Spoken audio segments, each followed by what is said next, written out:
और दौसा जिले में आज विभिन्न स्थानों पर बादल छाने के साथ ही रुक रुक कर बारिश का दौर बना हुआ है। इस पर और बातचीत करने के लिए हमारे साथ दौसा से जुड़ गए हैं संवाददाता संतोष कुमार शर्मा जी। संतोष जी, सुबह से ही जिस तरह से मौसम में बदलाव देखने को मिला है, बारिश का दौर चल रहा है, रुक रुक कर बारिश हो रही है, इसके पीछे क्या क्या वजह रही है? इसके पीछे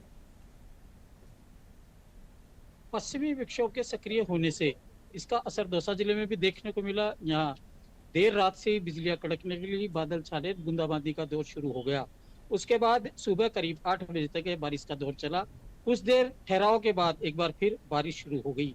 ऐसे में आसमान में भी बादलों में लुका छिपी का खेल चल रहा है और बारिश का दौर जारी है। इस बारिश से किसानों को काफी लाभ होने की संभावना है। ऐसा माना जाता है कि रबी की फसल के लिए यह बारिश अमृत की बूंदे साबित हो रही है। इससे किसान जो रबी की फसल में पानी देते उसमें कहीं न कहीं बचत होगी। जिला मुख्यालय के अलावा ग्रामीण इलाकों में अनेक जगह रिमझिम तो कहीं तेज बारिश का दौर रहा और शाम तक यह दौर जारी रहने की संभावना है। जी संतोष जी, बारिश होने के बाद में जो सर्दी का असर पिछले काफी दिनों से कुछ कम हो गया था, ये क्या वापस जो सर्दी है, ये मिठास है सर्दी की, वापस आने की उम्मीद है?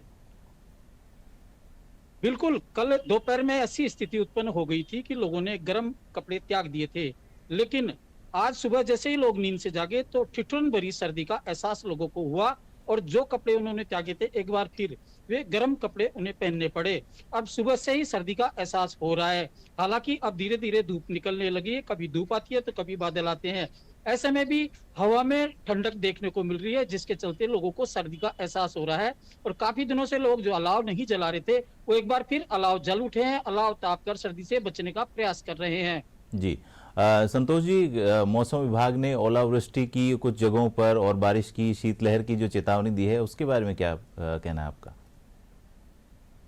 बिल्कुल, चूंकि राजधानी के समीप बने ग्रामीण इलाकों में कोहरे के साथ साथ बारिश की भी संभावना है, साथ ही ओलावृष्टि भी हो सकती है।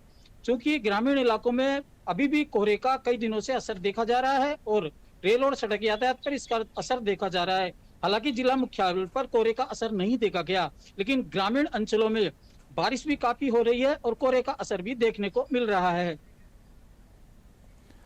संतोष जी, फिलहाल जो आप दौसा मुख्यालय की बात कर रहे हैं, दौसा मुख्यालय पर फिलहाल किस तरह का मौसम है? क्या धूप इस वक्त खिल चुकी है या कोहरे का या शीतलहर का ही दौर जारी है? बिल्कुल, जिला मुख्यालय की यदि बात करें तो जिला मुख्यालय पर धूप छांव का खेल चल रहा है। मैं इस समय जो देख रहा हूं कि कभी धूप खिलती है तो कभी बादल आ जाते हैं।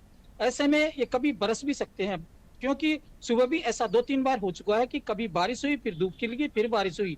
तो इस तरह ये लुकी छिपी का खेल शाम तक जारी रहने की संभावना है। जी संतोष जी, स्टूडियो से जुड़ने के लिए आपका बहुत बहुत धन्यवाद।